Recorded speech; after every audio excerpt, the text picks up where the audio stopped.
The latest news, national issues, the political scene, and conversations with prominent personalities. All these firsthand at the forefront.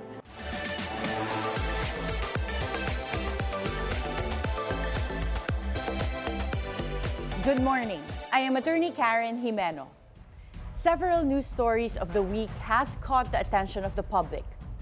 Congressman Dan Fernandez, who also co-chairs the Quadcom, has been the subject of an ethics complaint filed by attorney Ferdinand Topacio. There is a move to postpone the election of the Bangsamoro Autonomous Region of Muslim Mindanao to October of next year. And the Muntinlupa City Regional Trial Court has ordered filmmaker Daryl Yap to take down all teasers to his film about Pepsi Paloma on social media. We'll go into the details of each of these stories this morning. We have with us this morning via phone patch the representative of Santa Rosa, Laguna and co-chairman of Quadcom, Congressman Dan Fernandez. Good morning, Congressman Dan. Hi, good morning, Karen, and to all your televiewers. Thank you for your time today. Congressman Dan, sure. Can you tell us about the ethics complaint filed by attorney Ferdinand Topacio against you? Well, actually, I'm still waiting for the the copy of the complaint, and I'll be going to the office siguro by Monday, and I'll try to see what is the content. Pero alam mo ano yan Karen, it's more of a distraction Hindi-distract lang naman tayo yan si what's the name of that guy, attorney Topacio, that nakita natin because lest we forget that the very essence of the hearing and the investigation that we conducted in the Congress, precisely because of the order of the President to stop the POGO. At nakita natin yung mga violation, nakita rin natin yung mga tortures that were infiltrated or were perpetrated by those personalities na mga hindi naman po taga-Pilipinas. And we have seen the so much abuse, and especially the connivance of the Filipinos. Yung kanyang kliyente, it was been proven na siya yung beneficial owner ng Lucky South 99 at the same time sila yung nagpunta sa PAGCOR, and it was all established doon sa ating pong investigation. And ito, dinadivert lang na nila yung issue against us. And if ever na meron namang ganito na nandito na sa Ethics Committee, di sige go, makita natin kung anong mangyayari dyan sa pinal niya. And I saw him also na sinasabi niya he's giving benefit of the doubt dito sa ating mga members, pero he doubted kung mapupursue yung case against me. Pero of course, ang ating mga members ng Congress, especially yung Committee on Ethics, they have their own minds, and at the same time they will be deciding on the issue. But makikita naman natin yung investigation. If we, ako, may binilabag ako doon sa aming rules. So be it. Pero alam mo, nakikita ko Karen, yung ginagawa ni Atty. Topacio is talagang nagpapapansin lang yan. Pero ako, nakikita ko, kung ako ang tatanungin mo, mas pag-usapan natin kung ano ang ginawang violation ng POGO. Even the many Chinese, according sa Bureau of Immigration na nakapasok sa bansang Pilipinas almost 200,000 pagdating po dyan sa POGO. And Congressman Dan, I understand you haven't received a copy of the complaint, but based on what I've read as to what's available dun sa complaint and publicly, it seems that Attorney Topacio is asking for you to be expelled from Congress for conduct unbecoming of a congressman. One of the grounds stated there is that you were denying Cassie Diong of her right to counsel. So, meron po bang nag-trigger na incident recently that led to the filing of this complaint? Because the Quadcom hearings have been ongoing since last year. So, meron po bang recently na nung nag-resume ng Quadcom hearing last week or this week na nag-trigger nitong complaint na to? Well, actually, nag-trigger yung complaint na yan kung if you're going to try to rewind yung mga situation that happened during that investigation. Si Cassie Ong was trying to invoke her right to remain silent. Yun naman po ay naka-enshrine sa ating Constitution. But unfortunately, there were questions na talagang hindi naman related na may incriminate niya yung sarili niya. Like for example, tatanungin mo, saan ka nag-aaral, kung saan ka umuwi, ikaw bang may-ari nitong company na to. Those are the questions that being advised na wag sagutin ng abogado ni Cassandra Leong. Siguro dito dito ang pinaguhugutan ni Attorney Topacio.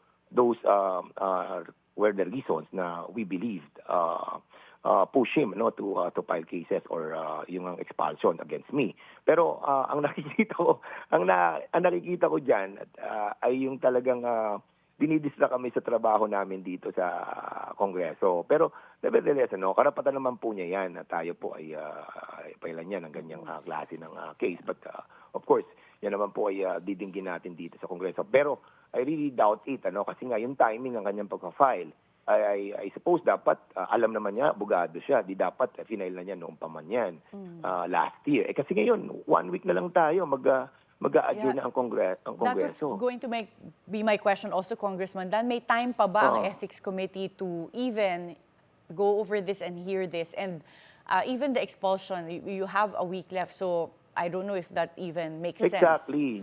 Karen, they have to verify it. Pupunta yan sa COMSEC. Pagkatapos ng COMSEC, i-refer yan. May mga 3-day ruling yan. Sa Monday, 3 days na lang tayo hanggang Wednesday. Kaya kitang-kita mo yung intention. Wala naman siyang intention na talagang may pasok yan dito sa Committee on Ethics. But ang intention is to really distract us. And we will not be distracted because we know that what we did in that investigation was really to stop the POGO. Ang pinag-uusapan dito, if you remember, last July, it was delivered by the President. Stop natin ang POGO. Anong ginawa namin? Nag-hearing kami. And then when we started the hearing on December, diba, tayo, yung ating amendment tungkol sa ating POGO law, para na sa ganon, yung pong order ng Presidente ay ma-implement natin. And now we are implementing. And now we are going after yung mga illegal na mga POGO dito sa buong Pilipinas. These are the issue that we have to talk about. Yung mga naapektuhan. Ang dami mga naapektuhan na tao because of this. Maraming mga pamilya ang namatayan at tinorture ng mga POGO na ito. And even yung mga pera na itinakbo nila ng mga Chinese at nilabas sa ating bansa, hindi natin pinag-uusapan. Ano pinag-uusapan natin? Na pinagbabawalan namin na the rights of Cassandra Ong was violated. What violation? Tignan nyo sa hearing namin, may live doon. Pwede naman natin panoodin muli yun sa YouTube. Ang problema dito kay Attorney Topacio, mahilig sa mga ganitong klase ng eksena. At tulad na lang nito, Karen, tatawagin niya ako ng Attorney Google because I try to tell the body during that time that kapag nagtumitingin tayo sa mga ibang decision na right away nandoon kami sa committee, titingnan mo na lang sa Google para makita mo kung what was the decision of this certain issue. Yun yung talagang reason ko kaya ako nag-Google, and everybody is doing that naman. But of course, narrative niya na gusto na lahat na lang ng inaaral ko ay nanggagaling sa Google. Di ba? Minamalay niya yung yung personalidad ko. Kung tawagin ko siyang Attorney Pandak, matutuwa ba siya? Yung mga ganong klase ng mga pronouncement dapat iniiwasan niyo. Pumunta tayo, let's stick to the issue. Why was that investigation happen? Because of the POGO, because of the pronouncement of the President. And so, Congressman Dan, to go back to the issue of POGOs, with respect to Cassandra Leong, have there been any cases that Congress has recommended to be filed against her? Yes, isa lahat. Ang dami na namin na-recommend sa DOJ. And this is now the responsibility of DOJ. Now, kung sasabihin niya, wala naman nangyari sa mga kaso na iniimbestigahan namin. Meron. POGO nga di ba? Hindi na nga natuloy. And there's 18 bills that we filed in Congress. Para na sa ganun, maiwasan na yung mga ganitong klase ng mga incident na nakikita natin na proliferation of the different. Pumunta ka sa Pasay, panay Chinese restaurants doon, hindi mo na mababasa yung pangalang Pilipino. Pumunta ka sa Pampanga, ganun din. Pupunta ka sa ibang lugar. We are being infiltrated. Yes, by and these Chinese Congressman people, Dan, di ba? with respect Oo. specifically to Cassandra Leong, because of Yes. her age, but also becoming the majority shareholder Mm. of the Pogo, of the specific Pogo you investigated in Pampanga, meron Yes. po bang anti-dummy law case that was filed against her? Because that seems to be a low-hanging fruit that can be easily prosecuted and proven. Yes. Well, the proper venue to answer that question is the proper agency is the DOJ. Kasi kami, we recommend lang. We recommend everything. Yung pati yan sa anti-dummy na yan.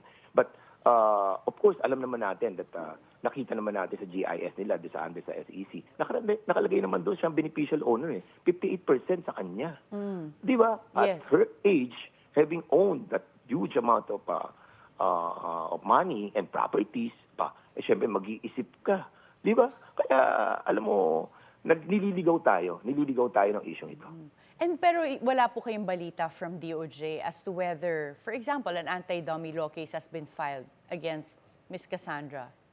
Ang alam ko yung sa anti-human trafficking, hindi ko alam sa anti-dummy. I'm pretty sure meron.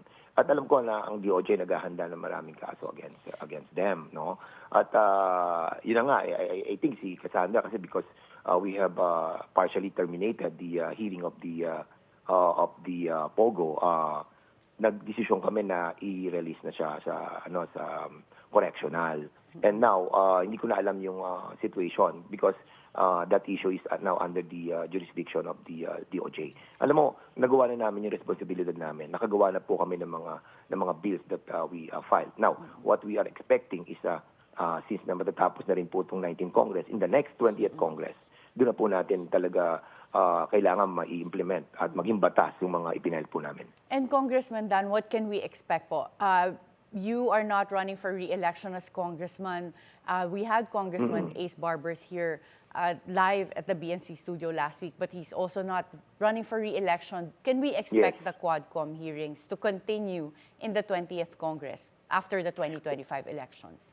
Well, like me, I'm not running for congressman anymore, but I still have one term. But I decided to run for governor, and my son will be running for congressman. Even if it is not us, no, there are some people or some congressmen who will fill in the gaps, no. Kasi alam mo, ano na naman bukas na isipan ng ating mga kongreso Alam na nila yung mga ganitong klase ng mga abuso no. And they know the real intent and purpose ng pagtatayo ng Pogo dito. 'Di ba? To proliferate yung mga illegal activities ng ating po mga foreigners and using the different agencies conniving with them, and even yung mga Filipinos like yan na nga yung ating mga inimbestigahan that they are conniving with the foreigners in order to perpetrate yung kanilang mga abusive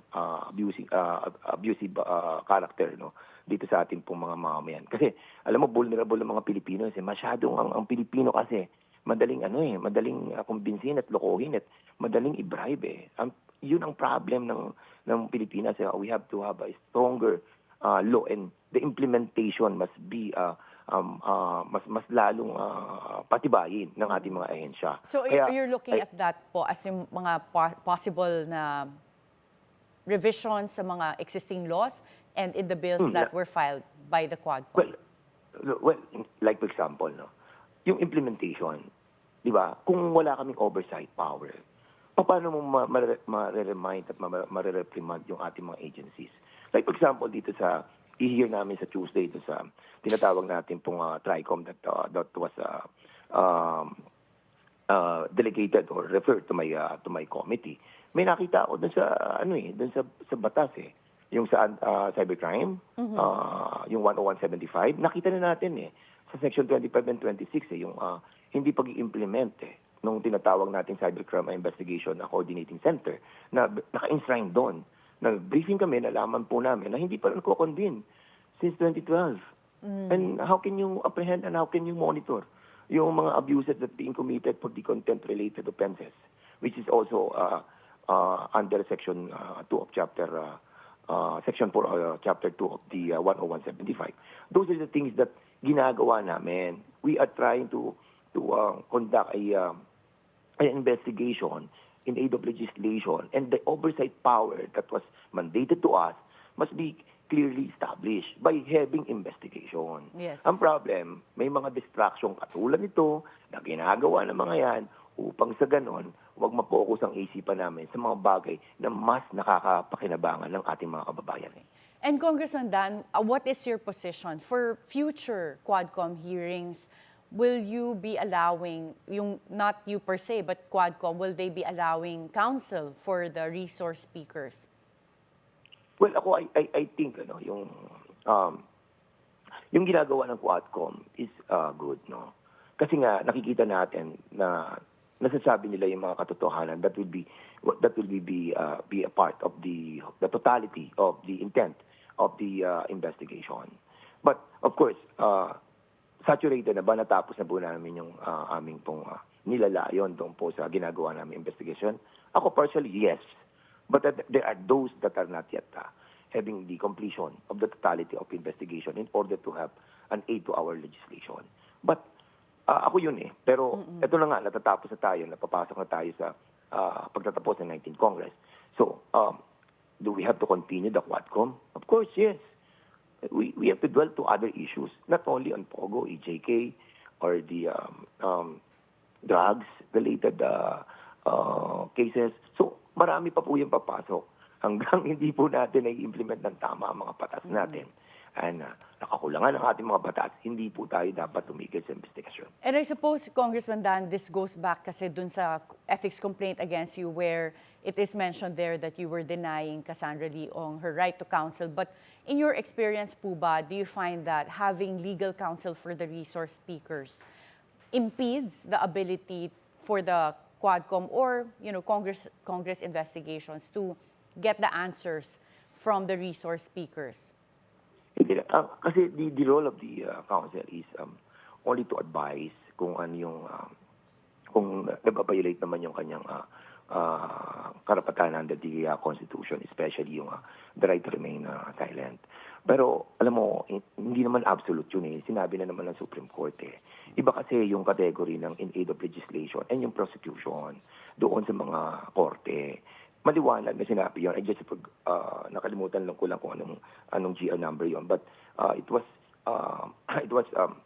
also manifested by, I think, Chairman Acop na sinasabi niya na meron na pong jurisprudence about that right. That's the reason why ginagamit po namin yon.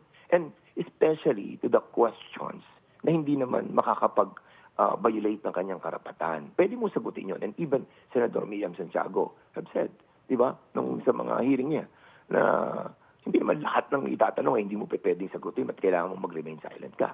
Di ba, i-invoke mo lagi yun. Eh di ba, nakakabastos na yon sa mga congressman. And that's the reason why sinabi namin yun during the time na iniimbestigahan namin si Cassandra Leong. Kaya siguro, dun napikon yan si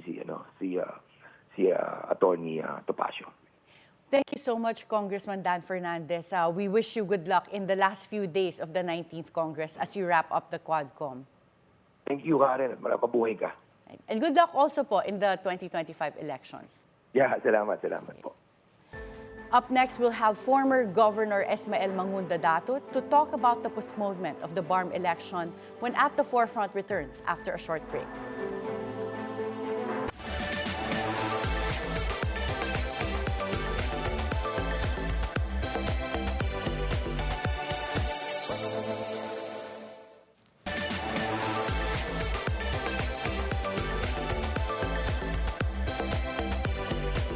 Welcome back at the Forefront. To share his thoughts on the BARM election postponement, we have with us former Maguindanao Representative and Governor Esmael Mangunda Dato. Good morning, Congressman Toto. Good morning, ma'am. Good morning sa lahat ng mga taga-subaybay nyo. Congressman Toto, perhaps you can share with us what are the main concerns if the BARM elections are postponed.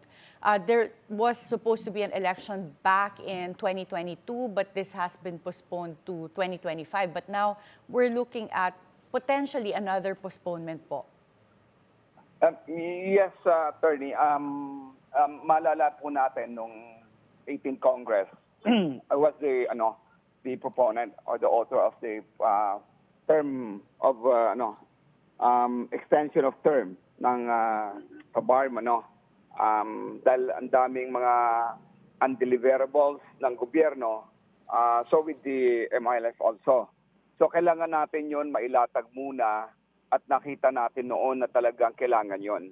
At yung resulta ng kapayapaan na natatamasa ng mga kababayan po natin, not only in Mindanao or southern part of the Philippines, but the whole country as well. Ano? Kasi nakita po natin, pagka wala hong kapayapaan sa region namin, sa BARM, magra-radiate po yan lahat-lahat. Hindi ko naman sinasabi na ano yun, pero nakikita ko lang. Nakita naman natin at saka na ano natin lahat no, na wala pang peace accord ng gobyerno at ng mga dating mga rebelde ay napakagulo ng Pilipinas. Laging nasa tabloid, laging nasa news, buong mundo tayo ay pinagpepestahan.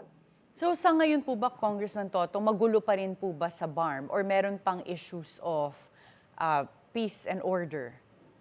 Sa ngayon man, generally peaceful, makita naman natin dun sa nakalatag na ng IGRB, yung Intergovernmental Board ng gobyerno at ng MILF, kanilang na-sustain yung kapayapaan dito sa amin, pati na rin po sa mga karatig lugar. Yung mga nangyayari naman mga na lang yan, mga hindi na mga glitches lang yan, So nangyayari din yan sa mga iba't ibang lugar. Pero sa ngayon, ma'am, makita niyo po na wala nang Abu Sayyaf ngayon. At yung BIFF ngayon, konti na lang, konting-konti na lang at ma-contain na ito. Kasi katulong ng gobyerno ngayon sa pagsusugpo ng mga krimen dito sa amin ay yung MILF dati. And Congressman Toto, you mentioned earlier a lot of undeliverables by the government. Do you mean like services and projects, programs that have not yet been delivered by the government in the BARM region? Yes, ma'am. Yung decommissioning, 40,000 supposed to be. At kukonti pa lang ho na decommission, na i-return yung kanilang firearms to the government. And they are continuing that process, So yun ang kailangan talaga, ma'am, ma-return or mailatag nila yung mga firearms nila to the government. So para maging kampante naman yung mga tao, especially the government, itong mga soldiers natin at mga kapulisan natin na ayun pala talagang fully decommissioned na sila. So yan po ang isa sa mga hindi pa ho natapos. Pangalawa, yung mga yung mga paaral sa mga anak ng mga dating combatants ng rebelde na MILF and the MNLF ay hindi pa ho halos natutupad. Pati na rin po itong mga pabahay nila. So kailangan talaga ma-settle ito na maayos, ma'am, para ho magkaroon na tayo talaga ng konkretong kapayapaan at kompletong kapayapaan dito sa amin. So inaasam at inaantayan ng ating mga kababayan upang sa ganun ay mailatag na talaga. And yung MILF naman dati ay nag-aantay sila kung ano yung kahinatnan ng pag-uusap ng Kongreso at ng Senado ngayon. And we really know, we pretty know na ma-reset na yung election. And Congressman Toto, it seems like right now, the postponement of the BARM election is imminent. This week, the President Bongbong Marcos, has certified to Congress the urgency of passing a law that would postpone the BARM election. What would be the effect of another postponement on BARM, in your opinion?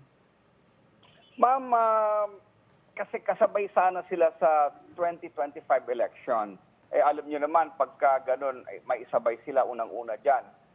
Yung ating mga troops, the military, the PNP, and other support groups ay hindi ho sapat upang matutukan yung kung kasama itong dating MILF sa election. Now, malaking kumbaga ginhawa yun sa mga kapulisan natin, sa mga auxiliaries natin at tulong doon sa ating kasundaluhan at ating kapulisan dahil kukunti na lang ang kanilang tututukan. At alam mo naman, ito sila, hindi pa sila nakasabak ng eleksyon. Nag-expect tayo na medyo may konting Yeah. may dagdag na konting gulo doon So, sa Congressman- kapag natuloyan. Congressman Toto, are you in favor of another postponement of the BARM election? In favor ako doon sa resetting. Siguro pwedeng isang taon or more Or para more. ho mailatag lahat. And in the meantime, ano po yung assessment ninyo sa pagpapatakbo ng BARM Transition Authority? Is it going well? Is it sufficient to have the BARM Transition Authority in the meantime?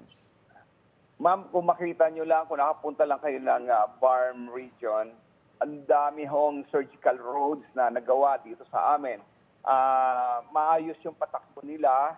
Kailangan lang yung sa baba, medyo may revisa, may rigodon para lalong gaganda yung kanilang services. Ito nasa top brass ng MILS, Murad, Iqbal, Sami Gambal, are all good, Pero kailangan din kumbaga i-filter na maayos ito sa baba nila. Okay, we're happy to hear that. And congratulations po, Kong Toto, with your new baby with your wife, Sharifa. We were hoping to have you here as guest, but I understand na postpone po dahil dun sa new baby ninyo. But we are looking forward to have you here live soon. Thank you so much, Attorney, and God bless you. Thank you so much. And we have with us via phone patch, COMELEC Chairperson George Garcia. Good morning, Chairman George. Good morning, Attorney Karen, and to all the televiewers, good morning. Thank you, sir, for your time.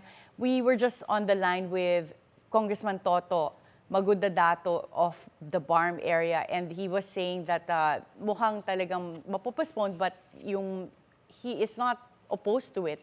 But can you give us an update po? Does it look like mapopostpone yung BARM election, and what is COMELEC doing in the meantime? The House of Representatives already approved on third and final reading and the postponement of the Bangsamoro elections po for next year. Ito naman po sa Senate, second reading po sila sa amendment proper. And we were informed likewise that the President already issued the certification for the urgency of the bill. And so we are expecting, Attorney Karen, by next week na maipapasa po yung bill. And then before the end of the week, perhaps the President will be signing the bill into law. And so that being the case, we decided on our part, on the part of the Commission on Elections, to suspend the printing of the ballots for the Bangsamoro parliamentary elections. But we are not suspending the printing of the ballots for the national and local elections. So we would like to inform our people in the Bangsamoro, kung sakali pong ma-postpone ang Bangsamoro parliamentary elections, yung parliamentary elections lang po ang postponed. Hindi po damay ang national and local elections. So from senators down to the last councilors po ng municipalities or cities nyo dyan, ay mag-e-elect po tayo ng ating po mga officials. So as far as the COMELEC is concerned, okay na po sa amin because the proposal of the Senate, I think, Attorney Karen, is the postponement will be up to October 13 of 2025, which is more or less several months only after the conduct of the May 12, 2025 national and local election. So hindi But po it is next year ang postponement? Hindi po next year ang Senate Yes po. So without preempting the action of the Congress, so perhaps the bicameral conference committee will be ironing out the differences in the dates. In the dates, But yes. kung sakali pong October yan na, Attorney Karen, we have to understand also that the COMELEC will likewise be conducting the barangay and SK elections by December of 2025. So medyo yun po yung mga complications lang namin. O nga po, Chairman George, when I heard that the date might possibly be October of 2025, I was wondering if that's going to be feasible for the COMELEC because you just finished having the May 2025 elections by then, and COMELEC, I assume, would be facing also all the cases that would be filed post-elections, like those that would be challenging some of the election results, would have to go to COMELEC as a quasi-judicial body, and then you have to prepare for the October elections and then the December SK elections. So as someone po who has to manage all the operational side, does that make sense? Yung ganong timing po. That is possible, Attorney Karen, we can do it, but there is one prerequisite before the COMELEC can do its duty. If the BARM parliamentary elections will be postponed by October, the Bangsamoro Transition Authority, more specifically the Parliament, will have to make some enactments such as the reapportionment or the redistribution of the 7 seats originally allocated to Sulu. So there should be an act of Parliament to do that. It is not actually Congress that should be doing that. Aside from that, there should likewise be an amendment of the election code of the Bangsamoro, the local government code, and the administrative code, because this time the Bangsamoro will have to exclude Sulu in view of the decision of the Supreme Court in the case of province of Sulu versus the executive secretary. So madami po silang gagawin. Sa part naman namin, all of this should be done, yung mga amendments na to, should be done before June, because in the event that the election will really be postponed, there should be the filing of certificates of candidacy by June. In the event that the law will say that we should open again the filing of the certificates of candidacy, especially in areas that will be affected by the reapportionment. Yes. Otherwise, kung sino yung nag-file po ng candidacy by November 4 to 9 of 2024, sila na lang. Pero kung otherwise, kung hindi po, kung ang nakalagay sa magiging law, dapat magkaroon ng new filing of candidacies, and then we will open the filing by June, hopefully only for 1 week, and then tama po kayo, may mga cases to be filed, disqualification, etc. We should be able to print the ballots by July to August, because we have to deploy all the election paraphernalia by September para naman po eksakto sa October. And this is the most important, and hopefully everybody will be able to get this information. Because ngayon po, ang Bangsamoro parliamentary election, naka-ride lang siya, nakasakay siya, ma'am, Atty. Karen, sa national and local elections. So walang masyadong gastos. Same electoral board members, same ballot box, same machine, same election paraphernalia. Ang gastos lang talaga yung balota, kasi separate ang ballots para sa Bangsamoro. But if you are going to separate the election and conduct the election by October, it's a new ball game altogether. It's a different election altogether. And that being the case, then we will be needing 2.5 billion pesos just to conduct the Bangsamoro parliamentary election. Oo nga, it sounds very complicated. You know, listening to you, Chairman George, with all the amendments that have to be made with the election code, the administrative code, mukhang kailangan talaga more time, not even this October of 2025. Although, Atty. Karen, we fully understand the sentiment of the Senate, and perhaps the one pushing for a shorter extension, simply because, you know, pagka po kasi mas mahaba yung period naman, remember, anybody can go to the Supreme Court and question the postponement, the resetting of the Bangsamoro parliamentary election. So, pang ilang beses na po ito kasi kung sakali na postponement. The COMELEC at this point is, we are supporting this kind of initiative. Although initially, nung una sabi namin, it's up to Congress. But this time, if indeed this will ensure that security will be guaranteed, especially that the COMELEC and the law enforcement authorities will be focused dito na lang sa Bangsamoro. Number 2, if they can amend really, para hindi ma-disenfranchise yung sa 7, Atty. Karen, kasi sa Sulu po yun. So you really have to distribute, because the organic law provides for 80 members of the Bangsamoro. So kinakailang fill-upan talaga lahat yun. Otherwise, there will be a violation of the law itself creating the Bangsamoro Autonomous Region. Yeah, so you would really have to open up additional seats that would require filing of certificates of candidacy na bago because of the recent Supreme Court decision. Yes, Atty. Karen, if they are going to reapportion and distribute the 7 to the remaining provinces, for example, of Basilan, Tawi-Tawi, of Maguindanao, and the SGA, Special Geographical Areas, and Lanao del Sur, then we will have to open the filing of the candidacy, if that is what is provided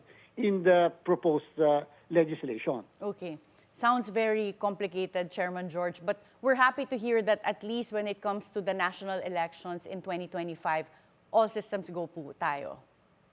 Yes, Atty. Karen, we are now printing the ballots since the other day. And as we had predicted, more or less, yung naman namin, yung ating production output on a daily basis na re-reach namin. So hopefully, we will be able to complete the printing of the ballots by April 14. Okay. Thank you so much, Chairman George, and good luck po with the preparations of the 2025 elections. Thank you so much, Atty. Karen. More power. Thank you. Up next, we'll have Attorney Buko de la Cruz when At the Forefront returns after a short break.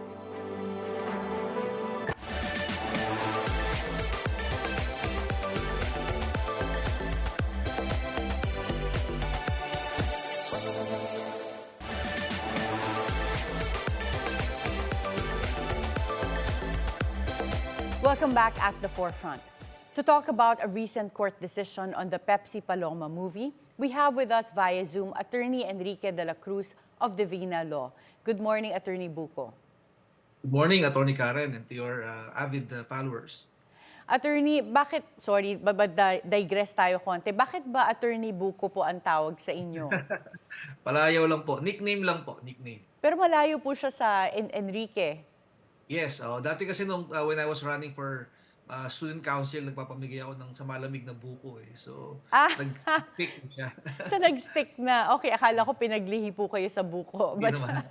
So, sorry, just to go back to the case of Daryl Yap in relation to the Pepsi Paloma movie, can you give us an update as to what the status is now of the case? Yes po. Naglabas na po ng desisyon ang korte at sinabi na inutusan si Mr. Daryl Yap na tanggalin yung teaser video na inirereklamo ng aming kliyente na si Mr. Vic Soto.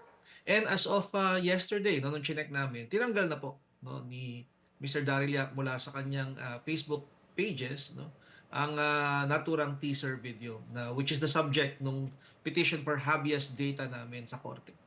Attorney Buko, napanood niyo na po ba and your client, Vic Soto, yung movie, yung at least working, I know it's not a final version yet, but the working draft of the movie. I understand that your client and your firm filed a writ of habeas data before.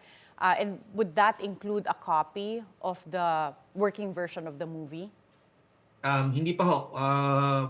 Hindi pa ho namin napapanood yung pelikula at wala pa ho na-produce na kopya ng pelikula si Mr. Yap. Ang na-submit lamang po sa korte ay ang script at ito ay sealed for confidentiality sa ilalim po ng korte. So, yung return po nila on the writ of habeas data includes the script but not any version of the film? Yes po, yes po. And ngayon po ba, in terms of the status, where is the case right now? Is it already being heard on the merits? Tapos na po. The case has already been decided at naglabas na po ng decision ang korte granting our prayer in the petition. Partially, dahil ang hiniling namin tanggalin yung teaser video and all other promo materials at yung bahagi ng teaser video, kung ito ay nandun sa pelikula, tanggalin na din doon sa pelikula. Pero ang sabi ng korte, ang mapagbibigyan lang ay yung teaser video and promo materials. Pero yung pelikula, hindi pa niya magagalaw dahil wala pa naman kaming basis daw para ito ay ireklamo dahil hindi pa naman namin ito napapanood. So kaya partially granted yung prayer and tapos na rin po yung period to appeal. So hindi rin po nag-apila si Mr. Daryl Yap. With respect to that case. But Director Daryl Yap has been announcing publicly na tuloy yung movie. Is that accurate or is there still something that is going to be filed or pending in court that might prevent the movie to be shown publicly? Hindi naman po namin hiniling sa korte sa RTC Muntinlupa doon sa petition for habeas data na wag maipalabas yung pelikula. That is not one of our prayers. Ang hiniling namin ay tanggalin lang yung bahagi, the portion kung saan binanggit ang pangalan ng aming kliyente at iniugnay siya doon sa kasong rape. Dahil ang aming contention, ito ay sensitive personal information. Ang pinagbigyan lang ng korte ay yung pagtanggal ng teaser video. So, hindi ho talaga mapipigilan ng korte dahil hindi naman namin hiniling na pigilan ang pagpapalabas ng pelikula. Pero bago ho kasi maipalabas ang anumang pelikula sa Pilipinas, kailangan dumaan ito sa MTRCB. At sa tingin namin, ito ang proper forum kung saan kami ay magpa-file ng opposition or comment kapag nagkaroon na ng formal na application sa MTRCB na ito ay ipalabas. And ayon sa MTRCB, from what we heard, hindi pa raw po nagpapa-review sa kanila. So, sa inyong palagay po ba, talagang imposibleng lumabas itong movie na hindi dumadaan sa MTRCB? Even if, is there any news kung ipapadaan lang nila sa streaming platforms yung pelikula? Wala po kaming idea kung ano ang plano nila doon sa movie pero hinihintay po namin na dumaan sila sa tamang proseso. At pag dumaan sa tamang proseso, mabibigyan ng pagkakataon yung aming kliyente na maibigay ang kanyang panig kung bakit hindi niya gustong maipalabas ang pelikula na mayroong pagbanggit ng kanyang pangalan. Lilinawin ko po, no, hindi namin pinipigilan ang pagpapalabas ng pelikula. Ang ayaw lang po namin ay yung pagdawit sa aming kliyente at paggamit ng kanyang pangalan ng walang pahintulot. And Attorney Buko, at this point, wala po kayong idea kung merong character sa film that will portray your client Vic Soto? Meron po, dahil binanggit na po ito during the hearing, during the trial. Yun nga lang po, sinabi ng korte na hindi mapipigilan, no? At this point, una-una, hindi naman ito ang prayer namin o hindi hiniling, no? Pangalawa, ang sabi ng korte, wala pang basihan. May mga ibang paraan, may ibang remedy, no? Sabi ng korte, kung ang nais ninyong proteksyonan ay reputasyon, hindi yung habeas data petition ang tamang remedy. Kaya nga po, inaabangan namin na ito ay dumulog sa MTRCB dahil isa sa mga guidelines ng MTRCB ay hindi maaaring payagang maipalabas ang anumang pelikula o TV show kung ito ay libelous. No? At doon po kami papasok. So right now, ang contingency plan nyo po ba ay inaantay nyo na lang na lumabas kung ano yung magiging version ng film, and that's when you will file what's necessary? Yes po, lumabas sa MTRCB review, not yet sa public. No? Hindi na namin hihintay yung umabot sa public, doon pa lang sa review ay ang plano namin ay ito ay pigilan or at least patanggal yung portion na nakakalabag sa karapatan ng aming kliyente. Based on the process po ba sa MTRCB, meron kayong access? Does the counsel and your client have access to a copy of the film at the review process of the MTRCB? Wala po eh. Ang process po kasi nila ay nire-refer yan sa adjudication committee. At yung adjudication committee ang magre-review and then applying their standards. No? So we plan to write a letter to the MTRCB na pag ito'y binigay sa adjudication committee, nag-i-invite kasi yan ng mga stakeholders, no, based sa kanilang process. Usually they invite people from the Film Academy, the theaters, no, yung mga cinemas, and hihilingin namin na maisama kami, no, doon sa review upang makapagbigay kami ng komento. So hinihintay namin na magkaroon ng formal na application sa MTRCB. And what about libel cases? Weren't there libel cases that your client Vic Soto filed against Daryl Yap? Yes, Attorney Karen, it's now pending. 19 counts of cyber libel. No? We filed with the Office of the City Prosecutor of Muntinlupa. And up to now, hindi pa ho nagsasubmit ng counter affidavit si Mr. Yap. So that case specifically is still ongoing? Yes po. Yes po. And wala pa pong nagaganap na hearings because wala pa ring counter affidavit si Direk Daryl Yap? Tama po. Nagkaroon lang po ng paghaharap for mediation but our client rejected the mediation and therefore, kasi mandatory na po yung mediation proceedings ngayon sa prosecutors, and since our client is not willing to enter into any settlement, the case will now proceed to preliminary investigation and hinihintay lang po namin yung counter affidavit o yung sagot ni Mr. Yap. And just to clarify, Attorney Buko, that case for several counts of libel refers to the teasers that were posted online before that mentions the name of your client, Vic Soto. Tama po, tama po. It's focused on the teaser video only dahil hindi pa naman po namin napapanood yung pelikula. At yung mga postings na ginawa ni Mr. Yap, no, using the name of our client at yung pag-uugnay sa kanya sa nasabing rape.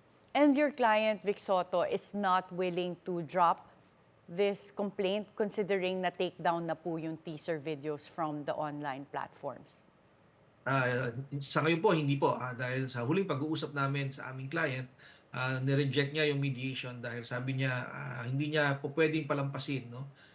He has to be held accountable. Dahil kung alam ninyo, Attorney Karen, no, masyadong malaki yung adverse effect hindi lang kay Bossing Vic, hindi pati sa kanyang asawa at kanyang anak. Yung asawa niya ay nakakatanggap ng mga text, no, comments and posts online na sinasabi raping siya, no, threatening to rape her. Ganon din yung anak nila na minor de edad, no, nakakatanggap ng mga text, comments at nagiging subject ng mga memes and jokes online ng iba't ibang mga shows, no. Dahil dito, natitreten yung kanilang safety, nalilimitahan yung kanilang movement dahil sa mga threats na naidulot, no, may mga taong naniniwala o sumasakay sa teaser video na ito. Kaya ang position ni Mr. Vic Soto ay he has to be held accountable. And Attorney Buko, how does your client feel about all of this? Kamusta po si Mr. Vic Soto? Hindi pa kami nakapag-usap ng personal. It's only the wife, no, Miss Pauline, na nakapag-communicate kami kasi they're abroad right now. But they're happy. No? Pauline posted a thank you message sa kanyang Twitter and social media platforms na nagpapasalamat, no, sa korte at sa mga sumusuporta dahil nag-grant yung aming hiniling sa hukuman. Thank you so much, Attorney Buko de la Cruz. We hope that you can continue to provide us with updates as this case progresses. Yes po, maraming salamat din po for having me. Thank you. There has been an interesting mix of news this week, and most of them are just developing stories that seem to hold the public in suspense on what will happen next. For the latest updates on these stories and more, stay tuned to Billionario News Channel. Be timely informed, be insightful of the news. Always stay at the forefront. Join us again tomorrow for meaningful conversations that would help you form an objective personal opinion. This is Attorney Karen Jimeno. Thank you for spending your hour with us.